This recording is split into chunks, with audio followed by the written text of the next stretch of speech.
Welcome to Collaboration Conversations. I'm your host, Regina Partain-Bergman, CEO of Bridgeport Strategy and co-founder of the CEO Holy Grail. I am delighted today to bring you another guest co-host and the panelists that she's brought with her. So first of all, let me welcome our guest co-host, Patricia Brooks. Patricia, welcome. So glad you're here today. Yeah, hello. Really, really pleased to be here today. Thank you for the invite, Regina. Awesome. And it looks like you've brought an amazing group of folks with you. I can't wait to meet them all and to learn from them. So, Yeah. Patricia, will you tell us a bit about your journey getting to where you are now, who you serve, and why that's important? Yeah, so I have quite a lengthy background in learning and development. I have been doing that for many, many years, right from the grassroots of delivering learning. I was a teacher. I then went into the corporate world. That transcended into change management, into transformation. It was all things to do with people. And it was all about bringing people together and bringing the different component parts of a program together to do the best for the people. So I always found myself in the people space. So I left corporate about 6 years ago now and opened my company, Geneva Pearl. And I opened that because as I was working with people, I was feeling a little bit, unable to really switch and change and be as agile as I wanted to be while serving clients. You know, you got the corporate structure around you. So that's why I set up Geneva Pearl. And I decided then that the managers, the team leaders, those types of individuals in an organization were kind of stuck between a rock and a hard place sometimes. You know, they were managing people, looking after people and not quite looking after themselves enough, or they were made into managers and not really given enough of the skills to perform at their very, very best.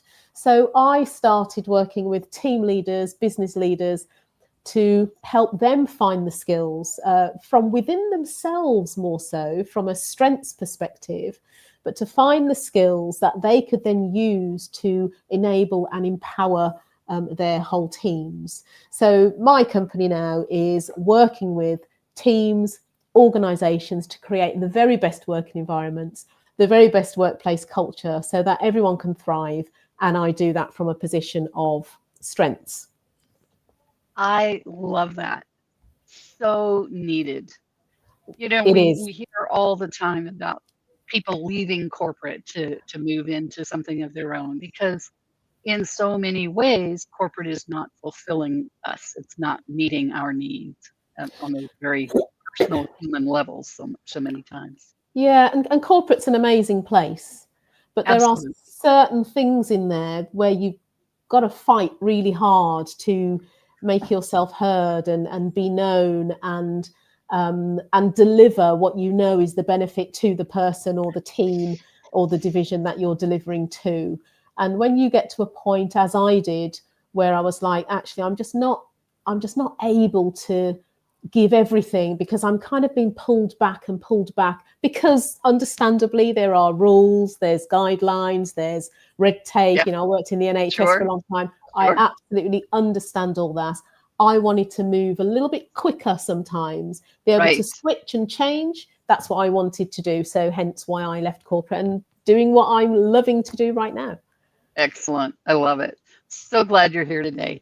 Will you please introduce us to the amazing panelists who have joined us and have them share a bit about their journey as well and who they serve and why? So I have brought along with me today 5 members of the Change Collaborative.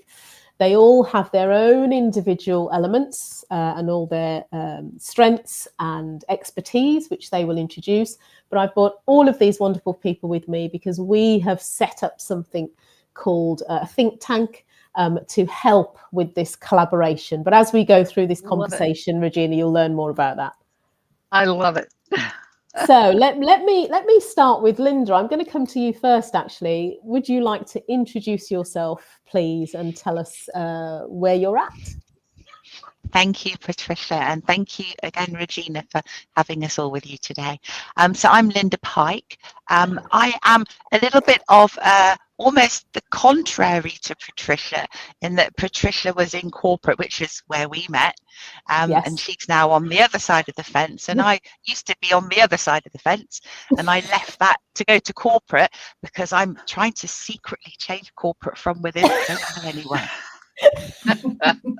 So I'm kind of, well, what's the phrase? Poacher turned gamekeeper, I suppose you could say. Ah. So I've had, I guess, what you would call a little bit of a squiggle career, a little bit all over the place, lots of different industries, but the primary themes running through that are people. I'm what you would call a people person. It's a very well used phrase. I excel at sort of stakeholder management and engagement, awareness of people. And I found that within the corporate space, that type of awareness and skill set has become very useful to help navigate and influence times where sometimes, as Patricia was saying, the corporate world can seem rigid, inflexible, and sometimes not a comfortable space to be. And through my career, I've always worked within transformation, changing, primarily through project management and through lots of different industries, through retail, through hospitality, and latterly through information technology and cybersecurity. So I've kind of come from a different perspective, and I sort of meet Patricia in the middle, and that's kind of what our strength is and how a successful team should be, where we're made up of lots of different experiences and points of view, and that helps to make the change something which is interesting and also achievable, because we're taking on board lots of different experiences and taking the best bits everyone's got to offer. I love that. Absolutely. Thank you very much, Linda. Alan, would you like to introduce yourself? Tell us a little bit about your story and how you've got to be where you are. Yeah, sure. Thank you for having us along. Really looking forward to it. So, yeah, my name's Alan O'Neill. I've probably come a different track from my fellow panelists here. I always say that I class myself as one of the lucky ones in life. Ever since I was knee-high to a grasshopper, I always wanted to join the armed forces. Why? I don't know. But I did that as a young wet behind the ears lad at 16 years and 9 months. I embarked on a career that lasted me 23 years. And from that, I managed to travel the world, see all the good places, some of the bad places, the hot, sandy places, the cold places as well. And then when my time came to end, I decided I wanted to be a project manager when I left the military. It seemed like a natural fit. It's something that unconsciously we do in the military and we don't really know it. And it wasn't until I met my wife, who was a project manager in the IT world. And she asked me, what do I do? I explained it. She said, you're project manager. You don't even know it, Alan. I was like, yeah. So I decided that's me. That's what I want to do. So I left the military. My first gig was with the Home Office, working under Brexit. And I always remember the first day there, I turned up and my boss said, welcome on board, Alan. 90% of your work is going to be risk management. So I went, oh, okay. So being a good soldier, I went out and learned all I could about risk management. And actually found that I had a real passion for it, a real drive for it. And I found it's often a tool that's overlooked, especially when you're working in a silo environment, breaking down those walls to make sure that people talk to each other. And we've mentioned it, and it's all part of this, the collaborative side of life. Because I always find it's important that we share issues. We talk to other departments. They might have something similar that they're trying to mitigate against. And then it's joining the forces and making sure that once we escalate upwards, that everybody is getting the right information about all the key issues that can affect us, and the right conversations can be held and effectively add to good decision making processes coming through. What kind of people do you kind of serve? Is it the team leads, Alan? It varies. It does vary. So, for instance, the EU exit portfolio I was serving for the senior management, we were the conduit between the projects and making sure the information was passed up, so that they were aware. But then when I moved to local authority after the Home Office, I worked within the strategic investments team, and the role for us was to make sure that the services that the council had put out, they call them local authority trading companies. So the object was for them to go out, carry on providing the services for the council, but also use it as a business model to try and get more money back into the council via dividends. So I was serving the council on that, but also serving the businesses to make sure that they had the right governance pathways in place, the right risk management framework in place, so that we could escalate upwards and downwards, and keep a good seamless movement coming through. The current role I'm in just now, I work in the healthcare sector just now. I'm a risk and quality manager for a private healthcare provider. And I see my role as being there for the patients, making sure that they're safe, that they can't come to harm. But also, you've got the flip side of the coin. We're also there for the organisation to make sure that we're reputationally we're doing what we're meant to be doing, protecting ourselves in that aspect, and looking at incidents that come in, assessing, seeing how they develop moving forward, and making sure that we risk manage them correctly so we don't have any serious incidents. So that's pretty much where I serve. Okay, lovely. Thank you very much, Alan. Temi, can I come to you next? Would you like to introduce yourself? Yes. Hello, everyone. Good evening. Regina, thank you for the opportunity to come on the show. I'm very excited. And Patricia, likewise, thank you for extending the invite. So a little bit of background on myself. So I got started. I got started in operational management, actually, when I was in university. And I tell this story all the time because I think it's so core to what I do and how I operate in my day-to-day now. So I got started off in operational management, but before that, when I was in university, I was working at uni and at the same time doing like a retail job. And during the time that I was doing this job, there was so much change going on in the organization. And I used to come back home like really hard done by. I was very upset and, you know, very frustrated every week. I'm like, oh, another thing. And then in uni, one session, like we were learning about change management and why, like how to do change, how to implement change, how it impacts people. And I was like, oh, it's not me, light bulb moment. It's not me, it's them. They are doing it wrong. I'm actually justified in my feelings. So as I continue through in my career, I was like, okay, that's really important to me to make sure that how I felt, I don't impact other people in that way. And I make sure that I make a conscious effort to be mindful of how, you know, things have to change. I understand that organizations have to change, but I'm a factor in that change, and how I deliver that change will impact people.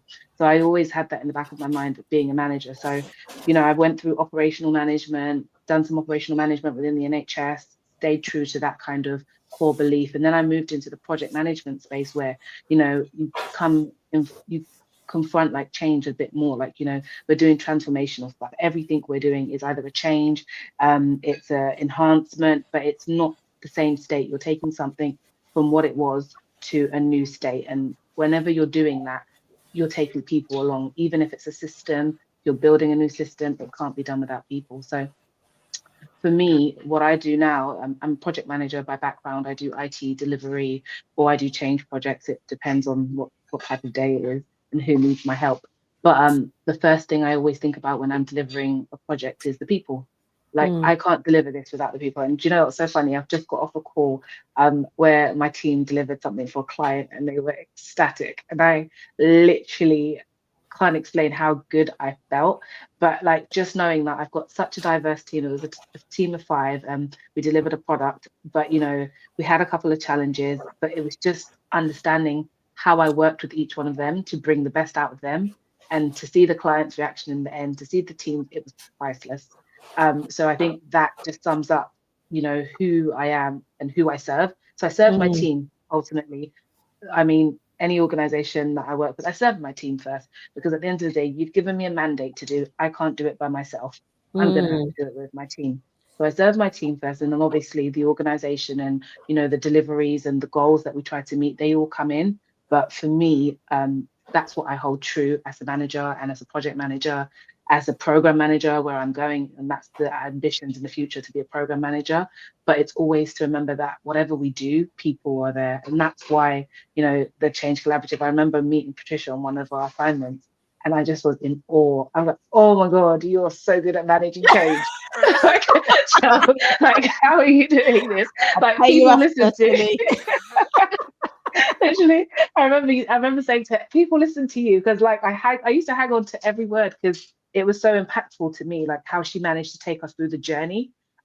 So yeah, that's kind of my story, and that's yeah, where I've come from. Thank you, especially Amazing. thank you.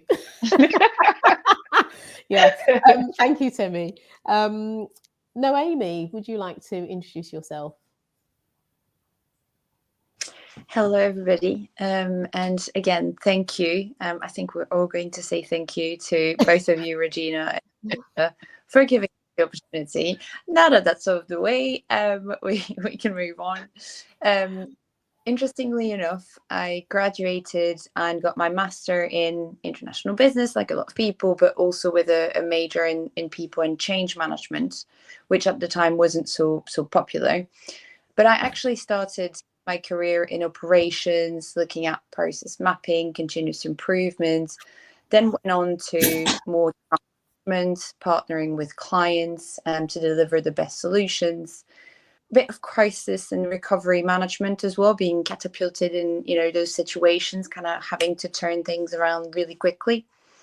Then on to program management, heading PMOs, and then kind of going back to the studying part, really rediscovering what change was actually meaning, and realizing that throughout all those experiences, it's not that I wasn't focusing on change, but it's that we weren't calling what we were doing necessarily change.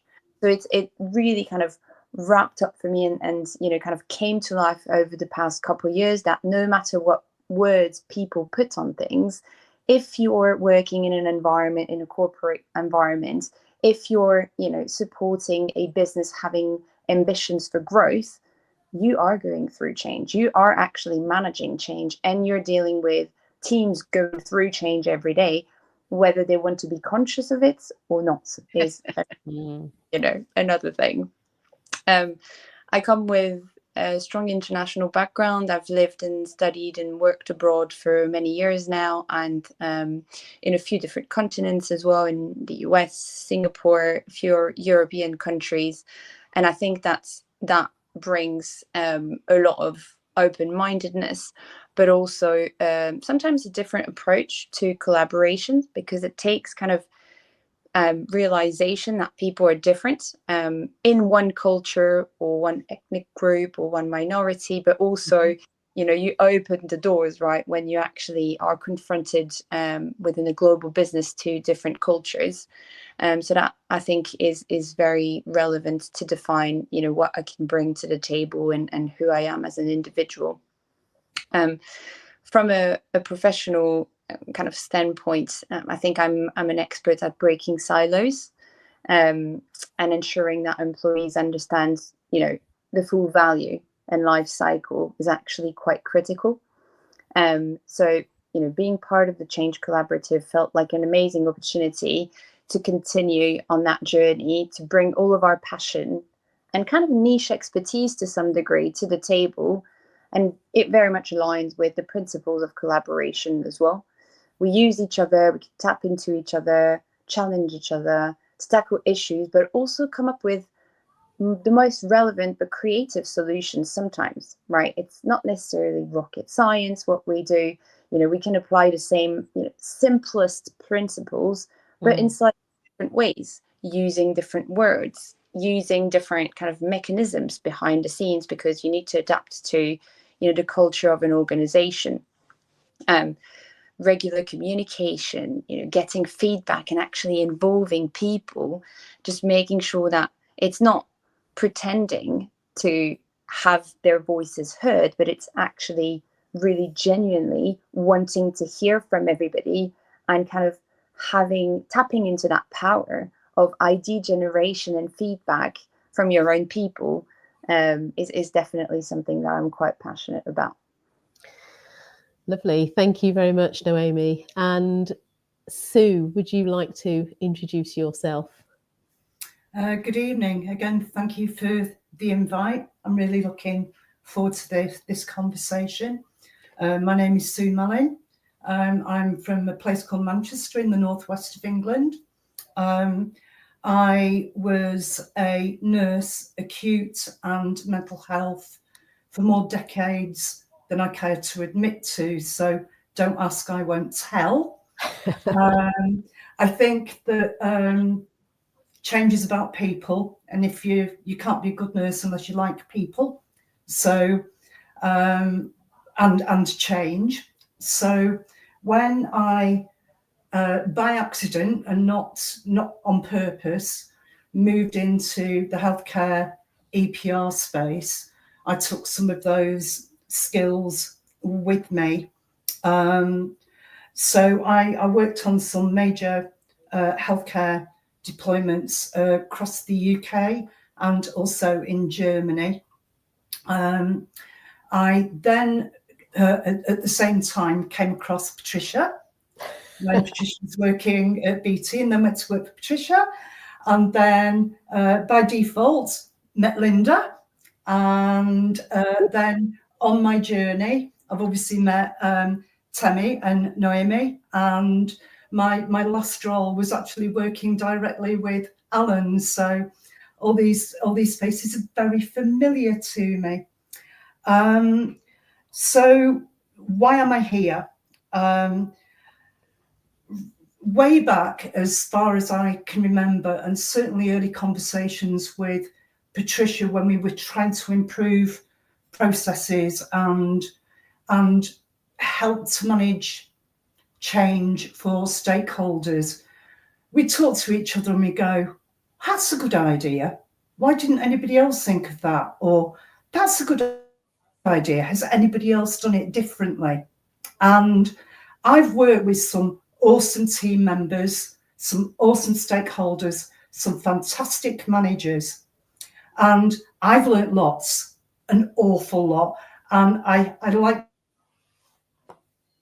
some stuff from me over the years. But you go on LinkedIn and there's this collaborative and that collaborative and the other thing, and there's some great stuff on there like Ideas Leap and whatever, and they're all great, but it just seems that stuff is still going into an information black hole. And I'm very keen on legacy learning. So as we move on and we've learned all this stuff all over the years, who are we disseminating that knowledge, skills and information to? Shouldn't just be for our benefit, it should be for the people who are upcoming into the same space. And I'm quite passionate about that. I've also got a specific passion about benefits management, benefits that should be the golden thread that sews together an entire project or an entire change management initiative. And quite often it's given lip service and short shrift, and sometimes it's an afterthought. And I do think that if you are a good change and transformation individual, one of your roles is to effectively be a salesperson. So when you've got whole-scale change that's going to be really impactful, you need to be saying to people are going to be saying to you, why make the effort? Why the change? What's in it for me? What's going to be the pain involved? How are you going to manage it? What's going to happen afterwards? And that's the stuff that I'm particularly passionate about. Other than that, before I actually came into EPR work, I followed roughly the same career trajectory as Patricia. Sue, what's EPR? When you say EPR? Oh, I'm sorry, electronic patient records. Right. Okay. Thank you. There we go, Regina. That's the Change Collaborative. But you can see that there's a lot of expertise, a lot of experience, and I see the passion that everybody is talking with here. And it's all people. We've all got this common feature of doing the best for people. I so agree. I feel like just listening to your introductions, I feel like I've been sitting in on a master class here already. There you go. That's part of our plan, actually. Let's Good. Educate. It's succeeding. Let's educate. Yeah. Your plan is succeeding, Patricia. Awesome. So talk to me a little bit about this change collaborative that you have. I want to hear from all of you a bit about that. Patricia, would you start it off? Tell us a little bit about that. Let me kick off. So I founded the Change Collaborative, I don't know, I'm going to say 2023, 2022, something like that. When I'd been working in a lot of change roles, I was working in these roles, doing the change work. I was either part of a change team or leading a change team or leading a transformation team. And I was very, very aware, and sometimes I couldn't do anything about it or didn't do anything about it, very aware that as we were going through change, we were not looking after people's well-being. And also, as we were going through change, we were calling engagement. No, we were using the word engagement, but only really doing comms. And I was really, really, really, really on a mission to say, no, when we say engagement, it's not just comms. Comms is part of engagement. When we are supporting people through change, we have to be really mindful of what they're going through. But how do you recognize that? How do you see that? What are the signs that they give you? You know, I saw a lot of occasions that there were a lot of times that I was on great teams and these things happened, but it was too few and far between, and there wasn't enough about connecting this triad, this change, engagement and well-being triad, and saying you can't have change without well-being. You can't manage change successfully without the right engagement. So how do we make sure that well-being is part of the change conversation? And engagement really means engagement. It just doesn't just mean comms.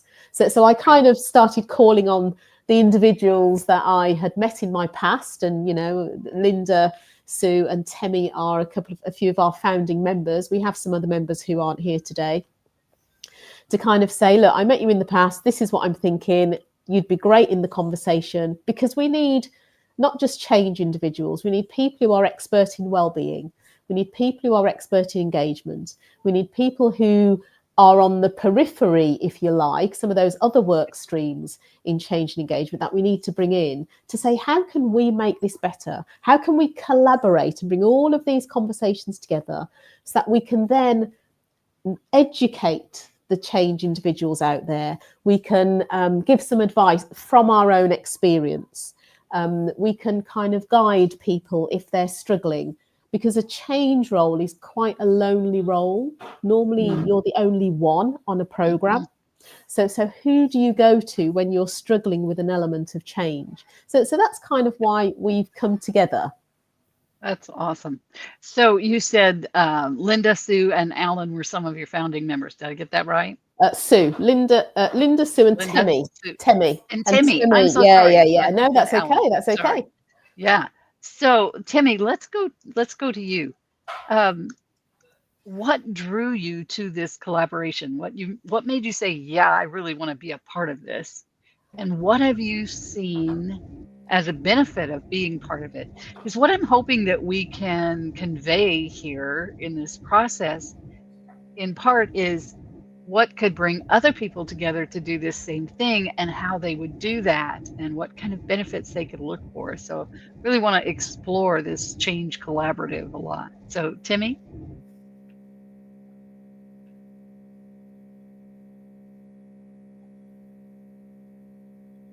We can't hear you, Timmy. You're not muted, but we're not hearing you.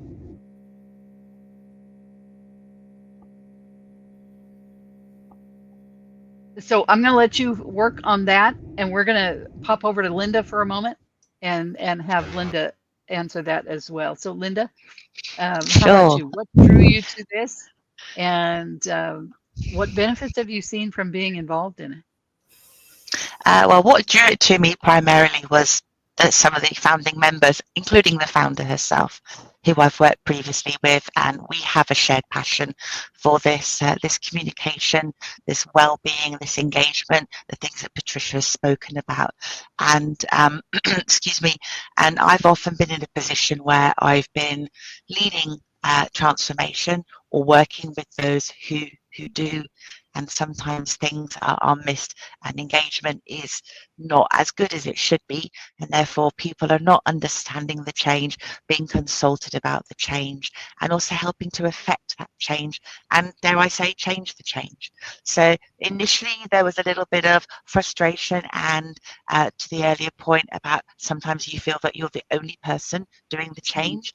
So finding a tribe, as it were, of like-minded people was extremely attractive. But the benefit that I find from being a part of this think tank is something that Sue had touched on when she was introducing herself, about the sort of the legacy learning, the fact that, you know, we are wonderful individuals, but together we are phenomenal, and also we bring a lot of different skills, different experiences, and I learn a lot from these people, and I'm somebody who's always striving to learn, and to listen, and to sort of take lessons learned and best practices, use them within my own workplace, but also encourage others to listen to my lived experiences. So I think together we are the sum of something really quite wonderful, and also it encourages me to think more broadly and to keep curious, to keep open-minded, and to, even though I think I'm wonderful at change, to not become that siloed, stereotyped change person that we all know about. So I think having that growth mindset and that collaboration is really important, and it's really exciting. Excellent. Thank you. Timmy, would you unmute again and see if we can hear you this time? Second time lucky. Can you hear me? Yes, yes, yay. Thank you. Sorry about that, guys. But yes, I think what drew me, just like Linda said, like the breadth of knowledge and experience, and warmth as well that comes from the group was so encouraging. So being around professionals and friends that I know that, you know, they're doing really great stuff in their space, knowing that I can contribute and likewise I would learn from them as well, was that's what kind of got me in. But now that I'm in, I feel like it's kind of being an activist, because we're really talking about how we can, like what Linda said, like the sum total of this group is phenomenal. Like some of the conversations we have, sometimes I'm sitting down like mental notepad, like taking notes all the time. Yeah. And I just feel like every time I engage with the team, there's something new, there's something else I'm going to challenge myself to do. And it's kind of thinking, okay, now there's a whole world out there that can benefit from this sum total. So that's kind of, you know, where I'm at being in the Change Collaborative right now. And I think, how has it benefited me? So I think when I first started in the Change Collaborative, I think Patricia will know, but I've always kind of been a little bit shy, and people don't really understand the correlation, because I'm a project manager and I get there and I'm in delivery focus, we have to do, and, you know, you have to speak publicly, but inside I've been always a bit like, oh, I'm not sure, and a bit of self-doubt and a bit shy. But being around the team and being around like colleagues that make you feel safe and comfortable, and they also challenge you, because maybe they don't realize, but when we're having all these in-depth conversations and they're sharing their learning, it's challenging you to be like, okay, don't worry, you've still got some, you know, got some steps to do in this career, but you can get there. And I'm learning like consciously from the group around me. So yeah, one of the biggest benefits, I think, it's teaching me to find my voice and to use it. So that's kind of like my biggest selfish benefit, but wider, it's really nice because I can impact people. So again, I'm doing it helping people, I'm teaching people, I'm letting them learn from me, and I'm also learning from them. And hopefully along the way, you know, as we get bigger and as we do some more face-to-face things with people, because we've got some exciting stuff coming up this year, we can also see the community of change collaborators that, you know, feel like they're silos start to benefit from us and understand they have a friend in the change collaborative. So I'm hoping that's kind of, you know, a benefit we can push out wider. That's awesome. Thank you. Thank you. Sue, as another founding member, how about you? I guess it started off with a number of really informal conversations. So this is prior to the collaborative actually setting it up itself. And we all know that change can be painful and a lonely place, not just for the change and transformation managers, but for the people who are experiencing change. Yes. And time and again, I remember talking to both to Patricia and Linda and Temi about this. And we had a meeting in London one day, and I went, you know, why are we replicating, or why are the same issues being replicated time and time again? Is it because people aren't learning? Is it because methodologies have changed?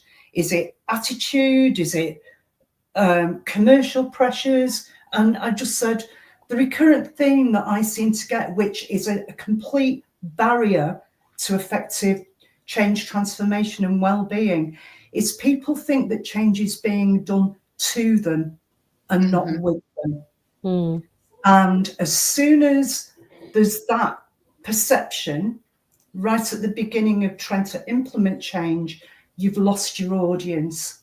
So I would walk into grand rounds with 50 consultants, and I'd pop my head up, and already I knew, oh, here's the evil lady from IT. And I wasn't there for that. I was there to listen to the concerns, to reassure them and whatever. But leaving me in a room with 50 consultants yelling at me saying, it ain't broke, don't fix it. Oh, gee. was a waste of everybody's time. And, you know, from a change perspective, you were already on the back foot. So I'm, you know, one of the early conversations that I had was about, when you're implementing change, how do you front load it in such a way as when that change is communicated? And I've got thoughts about communication and change teams being separate silos, but I won't go into detail. But how do we actually front load that so that when change is first communicated, it's done so in a way that people understand the value, understand the return on investment, understand how they are going to be included in the process, because top down doesn't work anymore. It certainly doesn't. And again, I mentioned it earlier, I avidly read, you know, books on change management and transformation and all the rest of it. And it's all very conceptual.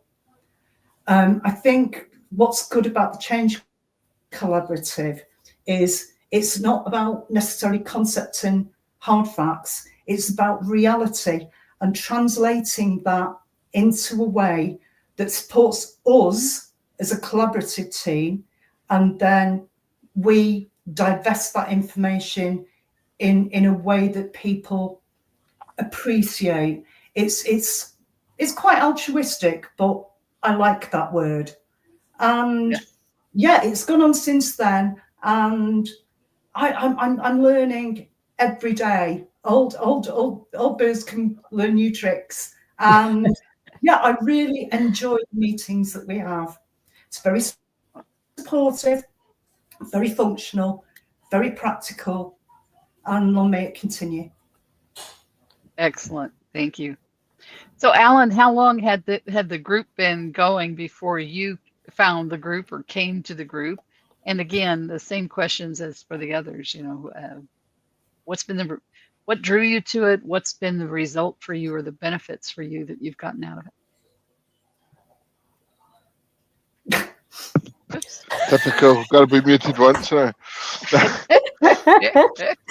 forgot to put the boom up, but I unmuted it on the screen. Almost a full week without doing it. So I believe the group has been going for a wee while before I joined. Because I'm a new recruit. I'm fresh out of the box, as you would say with them. But I kind of think it was. I class it as an open edition, working with Sue in the previous role, and it was interesting that we both shared the same thought processes of what was going wrong, what could we do better, and we both had that support feeling. We want to chuck out a support network out there to help people that necessarily don't have the skills, because a lot of the times I find that people that are doing risk management, for instance, I've got drawn the short straw. You look like you can do it, you look after it. So for me, I love supporting people and bringing them on with showing them tools that can be useful for them, and how we can then share that information. Make sure, like I mentioned before, just make sure that the key issues are pushed out to everybody, so everybody's singing off the same song sheet. But yeah, again, you still have those old silos of people resistant. They don't want to listen to you, and it's just how you break them down. Normally I switch into the old army mode with a tank and just break them down that way. But I always find that if I can show value of what tools I have, I can teach other people. But in the same way as well, that I'm always keen to listen to other people, because I think anybody that thinks that they know everything is just wrong. And they're in for a rude awakening. Yeah, definitely. So you've got to be constantly. You've got to be self-aware of yourself to be able to take on board criticism sometimes. Yeah, none of us like it, but sometimes it's needed. And there is times when I've had to accept it. I've had to swallow that pill and go, yep, I was wrong. You were right. Yeah. But this is what we'll do moving forward. And it's been able to do that. And I think what impresses me with this team here is each one of them is very skilled at what they do. Their experience, and it's about like Temi says, you're overawed with some of the experience that they've got. And I just hope that I can, whatever tools I can do, I can add that little bit of value as we grow and move forward. That's the thing for me. You absolutely can, Alan. And Alan is one of our newest recruits. And actually, Alan's background falls outside of our original thinking for the type of people we wanted as part of the group. So even within ourselves, we're very happy to adjust, and we're happy to adjust, spin on a penny. Are we all saying the same thing? It feels like we are. We need some difference. We need some challenge. We need to be able to, bring other people into the conversation that are not experienced change managers. They're not experienced engagement managers. But actually, who else does this touch? When you're managing change, what other work streams are involved?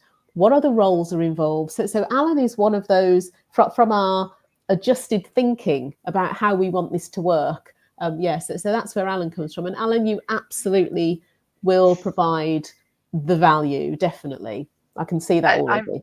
I am really glad that you added that, Patricia, and that, that we do need to surround ourselves with people who think differently. Right. We're on the same mission, but we bring different skill sets, different thought processes to this journey. Yeah. It's part of the whole growth mindset, isn't it, that we often talk about when we have our calls and our get-togethers. It's very important. Yeah. Absolutely. Well, we have a couple more minutes here. I want to hear from Noemi. And Noemi, how long have you been with the group? What drew you to it, and what kind of benefits have you seen from it?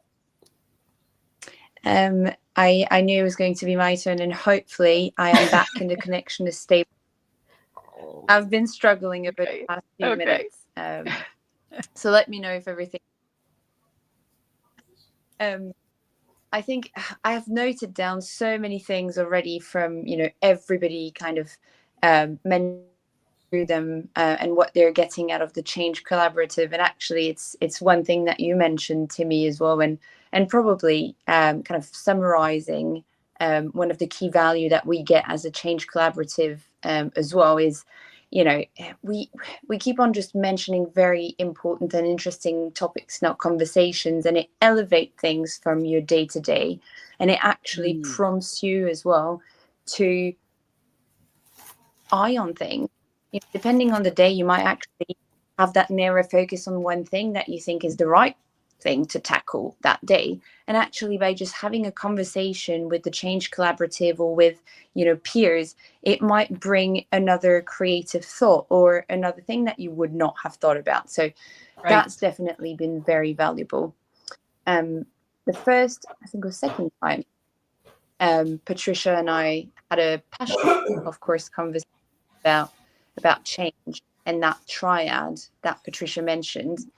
It was very interesting because I've actually written my thesis on engagement and how different factors were impacting engagement, and also bringing to life some recommendations on tools and mechanisms to put in place to have engagement not only benefiting the organization and the employer, but also the employees via a focus on their well-being, right? So another thing that Patricia, you mentioned earlier in the conversation as well, really resonated with me, and I actually would like to leverage it now, is you said, you can't have change without engagement and well-being. I would actually add, you can actually potentially have change, but what you can't have is successful, sustainable change. Yes. And that's very, for me, the exact nerve of that triad that's, brought us together and that kind of inspired Patricia to create that collaborative, is that, some people are fooled by the appearance of success in the short, potentially midterm. And let's not even dive into benefits realization measures, because that's well. But actually, we get Sue going. Exactly. But they're being fooled by it. Because if you don't have engagement and well-being, you don't have that success on the long term. So communication absolutely needed. I'm all advocate for it, but not one-way communication. And the next step, that kind of second layer, is engagement. Is that double way? Is that kind of exchange and collaboration to create value? Yes, excellent. I'm glad you added that. I'm glad you added that, Noemi, about the triad leads to successful change. So just adding that extra bit on absolutely strengthened what I was saying, and is absolutely correct. Yeah, glad you corrected that. Yeah, thanks. Thank you. Oh, your contributions have been amazing here, folks. I want to ask Patricia one more question, though, and that is, Patricia, for those folks who are listening to this today and thinking, oh my goodness, this sounds amazing, I'd love to be a part of something like this, but maybe they're not in the part of the world where they would be, right for your group. How would you, what would you say to them to help them understand how they could start a project like this on their own? A Change Collaborative project. Yes. Yeah, I mean, first of all, we are global. We are mostly online, so anyone can join the Change Collaborative. We will be, as Temi said, we've got some amazing stuff happening this year. We'll be sending out some information, and hopefully you've received the link to the podcast, Regina, that people can start to listen on. Yes. So check us out on our socials, they will see that. But if they wanted to start a group of their own, if they wanted more intimate conversation, they wanted face-to-face conversation, start like I did. It's about recognizing those people in your circle, whether it's a past circle or a present circle. Who have you met along the way who has spoke about the same struggles, who has the passion for what you're trying to do like you have, who has the expertise in the things that you're trying to pull together. Think about those people who you know, who will not agree with everything you say. We'll Right. challenge the conversation. We do it in a Yeah. very confrontational type of way.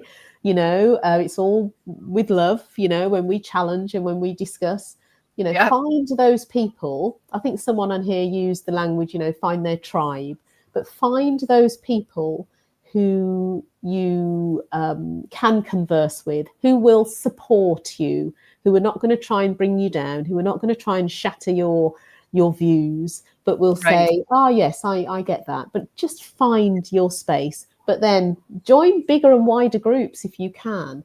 But our Right. difference is that we are there to educate and guide. We are not there just to nod and just throw Right. out awareness stuff. We are there to educate Exactly. as well now. That's the next step that we're taking. Excellent. I love it. By the way, we have a note here from Tina. I'm not sure how to say her last name. Bragaglia. Oh, Bragalia, yeah. Bragaglia. She said, I know the call is due to end soon, but can I just say thank you for the invite and for the informative discussion? Thank you, Making a Tina. difference. Thank you for your Making a support. difference. All right, so we need to move into our wrap-up round, which Patricia is going to run for us. And Patricia, you're going to call on each person for their final thoughts on collaboration and their contact information. And folks, we probably need to keep that to a couple of minutes tops per person so that we finish in time. Okay. Yeah. Yeah, wonderful. Thank you, Regina. Let me start with Temi. So your final thoughts on collaboration. Where you want it to go from here. Quick 60-second paragraph there.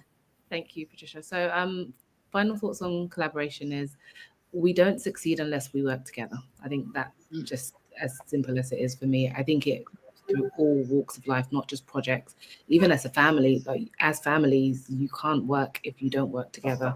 And for me, that's the basis of collaboration. And that whole emotional intelligence. I think Naomi mentioned it, but don't just talk at people. Be ready to listen. So when you're collaborating, make sure that you're ready to take on what that other person's saying. So, and for me, where I want to see it go is I just want us to be able to impact people. I want us to be able to bring them into this space, this safe space that we've created, and enable them. Thank you. And Temi, how can people get hold of you? How can people contact you? LinkedIn. Catch me on LinkedIn if you're looking for me, Temi Amosu, and Regina has helpfully dropped it in the chat. Thank you very much, Temi. Appreciated. I saw Linda coughing, so Naomi's gone. Alan, would you like to give us your last thoughts on collaboration? Quick 60 seconds, and then just how can people get in touch with you? I guess the best way of putting collaboration, if you're in an 80-man rowing boat, it's hard work if you're rowing by yourself, but if everybody joins in, it makes it a lot easier. Collaboration helps you get to your goal quicker, helps you spread the workload and get it out around there. So I think that's the best way for me to put it. If everybody wants to contact me, LinkedIn, feel free, or contact me on alan.o'neill@outlook.com. Wonderful. Thank you very much, Alan. Naomi, your final thoughts on collaboration. I had to move space, but I should be back now. Collaboration just makes it nicer. We're human beings. We had a full focus, and so many times throughout this 1 hour, we mentioned people. We wouldn't be standing here if we weren't actually kind of attracted to each other as human beings. And collaboration is just another word for, kind of answering our need for surrounding ourselves with people. So can spin it in so many different ways, but it's actually required really to grow together in the nicest way possible, because we all come to a professional environment in the morning to not necessarily have fun, but not want to kill ourselves when we go back home at night, right? Or when we stop work, basically. And so Naomi, how can people contact you? How can people get in touch with you if they wanted to get in touch with you? LinkedIn is the best place. I always look at the messages and will take the time to answer. Okay, wonderful. Thank you. Linda, what does collaboration mean to you? What's your final word? Collaboration is everything as far as I'm concerned. You can't successfully deliver change in a vacuum. You need people, you need points of view, you need differences of opinion, you need discussion, and you need to listen as well. Change doesn't come from the top down, it comes from the inside out. It's something that should be at the core of an organisation and a group of people, and radiates out because it touches everybody in different ways at different levels. So I feel really strongly about that, and we haven't really had much time at all to even touch on the well-being element that comes with that, but they are two so closely interlinked subjects that one is not possible without the other. And if people wanted to reach out to me, I'd be more than happy to reach back. You can find me on LinkedIn. I think Regina will put the details in here. And also my email is linda, Linda, .pike@bt.com. And I look forward to catching up with people. Thank you. Thank you, Linda. And Sue, your final word. Yeah. I'm known for having a word. I can talk. You've got 60 seconds, Sue. Go for it. However, despite the fact that I can be quite chatty, I learn by listening and absorbing. So I guess collaboration to me is about learn by listening, learn by absorbing what you've listened to, be confident in asking questions. There are no right questions and answers. There are no wrong questions and answers. Collaboration is about a safe space where people can articulate their concerns, articulate their needs, and draw in that wealth of expertise and skills from other people, be it I really made a mess up on this project and this is what I learned, or, you know, we really turned something around and I actually even surprised myself. It's those real world examples of what worked and what didn't that really feed a collaborative conversation. So be confident in reaching out.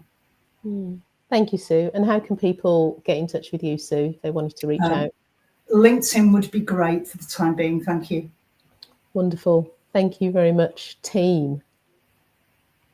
And Patricia, we want to hear your final thoughts and your contact information. Okay, so collaboration for me is the difference between sustained success and failure. So that's it for me. People have to come together. It's very, very important. It doesn't matter how much we fight against it. If we fight against it and try and deliver, you can deliver. As Noemi said, you can still deliver, but you will find the problems later on.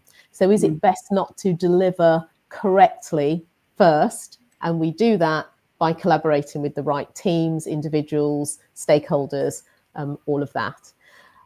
If people want to get hold of me, I am on LinkedIn, I'm on Facebook, those are the best two places. I was going to give you some more, but no, that's where I live. That's where I live. You can also get me at Patricia at genevapearl.co.uk. And you can also see us on the Change Collaborative podcast that I've also, hopefully you'll get a link to that as well. Yes. So we did put that link out there also. Wonderful. Excellent. As I said, this has been a masterclass in collaboration and in the people aspects of collaboration. I really appreciate everything that you've all brought to the show today. Thank you so very much. Patricia, thank you again for being our guest co-host and for bringing such an amazing panel. You are more than welcome. Thank you, everybody, for being here. It was a great conversation. Bye-bye. Awesome. Thank you. And with that, we will be signing off, and we'll see you next time on Collaboration Conversations. Bye for now.